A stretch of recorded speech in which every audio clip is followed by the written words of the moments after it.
Assalamualaikum warahmatullah yaram maa ngi leen di nuyu bu baax mbaa yéen a ngi ci jàmm.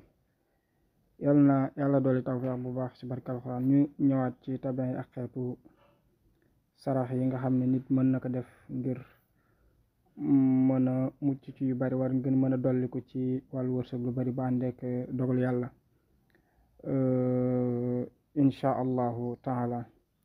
bu ko defee dañuy jël rek ndikku ak niñ ko ci waxee sax ak jayna ba yaakaar naa ñaar yooyu la. bu ko defee ndikku tabian bi mu am dafay nekk ndikku kan tabian bi mu am dafay nekk hawa yu maanaam ngelaw la.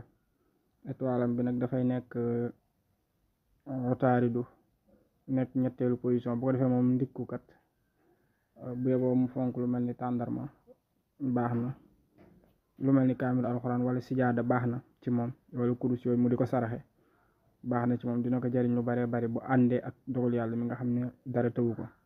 ndiru na ne sax laajoon na ko yaakaar naa ba mu wax ko, waaye lu mën a xew rek daal yii baax na mu def ko incha allah ba ànd ak dogal yàlla. bu ko defee étoile am boobu dimanche bi dafay génn 9h, après 9h dafay dellu si 16h, lundi bi dafay génn 1h, mardi bi dafay génn incha allahu taala ba ànd ak dogal yàlla 10h, bu demee dafay dellu si 17h.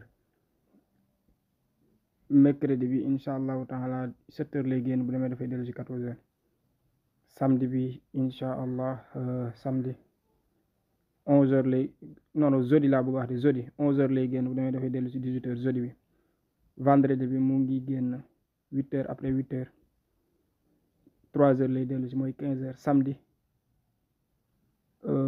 samedi bi incha allahu taala bu àndee ak dogal yàlla samedi bi midi benn yoon boobu rek lay génn, kon mu xamee ko noonu. boo ci jógee rek da ngay daal di ñëw nag ci Jaynaba. moom Jaynaba tabian bi mu am dafa nekk turaab bi maanaam suuf, étoile bi doon otaaridu nga gis ne kon mokkee ñoo bokk étoile mais bokkuñu tabian. waaye tamit position yi tolloo ndax Jaynaba moom mu ngi nekk 4e position, ñi seen tabian doon suuf. bu ko defee moom dugub ak mboq ak sànqal moo baax ci moom ci wàllu sarax ak ceeb ak diwlin. boo ko dee saraxe loolu dina ko jariñ lu bari incha allah ba ànd ak dogal yàlla.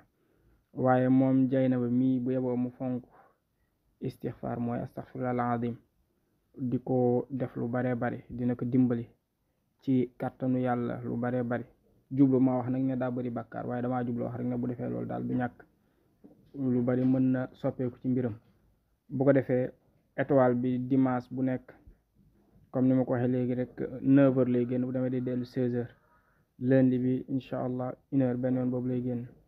mardi 10h, après 10h 17h. mercredi 7h, après 7h 14h. samedi incha allahu taala 11h, après 11h 18h. non xawma jeudi laa bëgg wax de jeudi 11h, après 11h 18h. vendredi incha allahu taala 8h, après 8h mu ngi dellu si 3h.